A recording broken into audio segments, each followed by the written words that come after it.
Prakash is with Babulal Marandi from Jharkhand. Live right now. We are going to be going across to Prakash, who is going to be with Babulal Marandi. Over to you, Prakash. Let's go live. Babulal Marandi जो कि BJP के potential chief minister candidate है, हमारे साथ मौजूद हैं। बाबूलाल जी जो अभी ट्रेंड आ रहे हैं वो आपके अनुरूप नहीं आ रहे हैं। अभी ये इनिशियल स्टेज है, मैं मानता हूं, लेकिन ट्रेंड ठीक नहीं बता रहा है। नहीं, अभी तो हमने कहा कि फर्स्ट सेकंड राउंड का भी चुना है, काउंटिंग हुआ है जगह जगह, जो हमने जो कुछ भी पता किया है, तो इसलिए मैंने कहा कि अभी कुछ भी कहना भी जल्दीबाजी होगी। और हमें पूरा विश्वास है, जो हमने कहा है कि एनडीए गठबंधन को बहुमत आएगी। कल आपने कहा था कि एनडीए गठबंधन को 51 सीटें आएंगी, बीजेपी को एब्सोल्यूट मेजॉरिटी आएगी, पहली बार आपने कहा था। बिल्कुल, अभी हमने कहा कि अभी तो शुरुआती का दौर है, अभी थोड़ा इंतजार करो। लेकिन शुरुआती दौर में क्या आपको लगता है, जो मैं देख सकता हूं बाबूलाल जी, थोड़ा बहुत जो घूमा हमने, रूरल वोटर्स खासकर जो बड़े तादाद में वोट दिए, और कहीं ना कहीं आपको एक चीफ मिनिस्टर कैंडिडेट के रूप में पेश न करना ट्राइबल सेंटिमेंट्स को आहत पहुंचाया? नहीं, मुझे ऐसा नहीं लगता है, जो कि Bharatiya Janata party cadre based political party है, लोग जानते हैं उसको, और इसलिए मैं कहता हूँ कि ये बिल्कुल ऐसी कोई बातें नहीं है। अब हम सब थोड़ी देर और प्रतीक्षा करें, तब देखेंगे। कितने देर तक प्रतीक्षा करें? बस 12 बजे के बाद तक आप प्रतीक्षा करो, तब देखेंगे कि।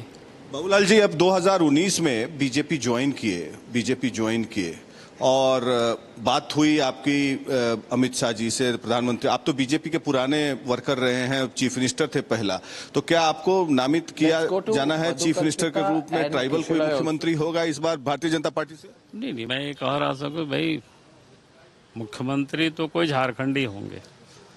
हमने बार बार कहा कि पार्टी जब चुनाव जीत करके विधायक आएंगे और विधायक दल की बैठक होगी और वो फिर तय होगी।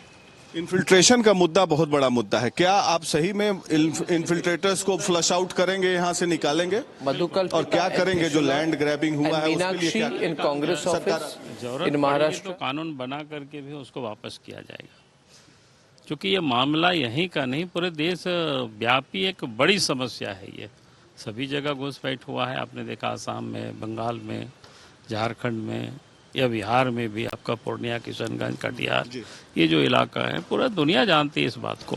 आप मुख्यमंत्री बनेंगे तो कितने घुसपैठियों को निकालेंगे? हम मुख्यमंत्री बनेंगे, ये कौन कहा आपने? हमने तो कहा कि भाई, तो यही मान के चल रहे हैं बाबूलाल जी कि आप ही मुख्यमंत्री बनने जा रहे हैं। लेकिन विधायक दल की मीटिंग होगी, विधायक तय करेंगे, नेता चुनाव करेंगे, घुसपैठियों पर कड़ी कार्रवाई हो निश्चित रूप। कितने बजे फिर मिले हम लोग? फिर आपके साथ अभी तो हम गिरिडीह जा रहे हैं। अर्नब गोस्वामी जी आपके साथ एक साक्षात्कार करना करेंगे। अभी तो हम गिरिडीह जा रहे हैं, ठीक है ना?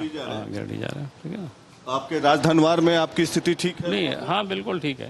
कल्पना सोरेन ट्रेल कर रही है गांडे से। अभी तो हमने कहा कि अभी तो चुनाव चल रहा है ना, अभी तो काउंटिंग शुरू हुआ है, गांडे का 2 राउंड हुआ है जो हमने पता किया था, हमारे अपना क्षेत्र का 1 राउंड हुआ है, तो इसी प्रकार से अभी हमने कहा पहला सेकंड यही राउंड अभी चल रहा है। आप आसान्वित है कि सरकार बीजेपी? बिल्कुल मैं आसान्वित हूँ। So there we had Mr. Babulal Marandi quite confident of forming the government, and he's saying that the issues are relevant, what they had raised, and as far as the chief minister can, because he is the potential chief minister candidate, and it came back to the BJP after a long gap of 15 years. He had differences with top BJP leaders. He had formed his own party, merged his party last time, and there was a non-tribal chief minister in Raghuvar Das, because of which the BJP faced a lot of problems, and that is why he was roped in. Champai Soren was roped in, and we see that as far as the trends are concerned, till 12 p.m. or 1 p.m. the picture will be clear, but as of now the trend shows that the JMM is ahead.